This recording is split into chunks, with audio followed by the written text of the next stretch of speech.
IAS 40 looks at investment properties.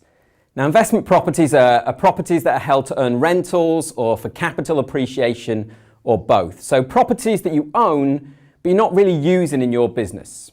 And so there's two choices of accounting policy for these, a little bit similar to property, plant and equipment. So you can use the cost model, so you recognise the asset at cost and just simply depreciate it over its life. Or you can use the fair value model, which is actually different from the revaluation model in PPE. And so with the fair value model, you actually charge no depreciation, you revalue the property every year, and the gain or loss goes to the P&L. Now that model is probably more used if you're a property management company because your business is property. You might have office space that you rent out or hotels or retail space.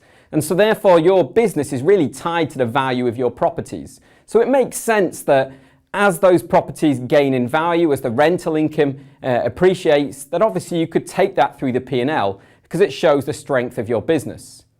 The downside of that comes when property prices fall, when rentals are low and when people don't want properties. And that's maybe a situation that is arising at the moment.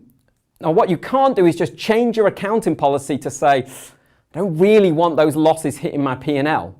So can we go back to the cost model? Well, that's where we have to apply actually IAS 8, which deals with changes in accounting policies. It's my least favourite accounting standard. It's the dullest one of them all. But that means you can't change your policy unless it results in more relevant and reliable information. And if you're a property management company and all of the competitors use the fair value model, you'll have a hard time justifying why it makes more sense to now use the cost model. Because really, trying to avoid losses in the P&L is not a good enough reason. Another thing you could do, I suppose, is you could move into the property and occupy it yourself to put those losses off the P&L there.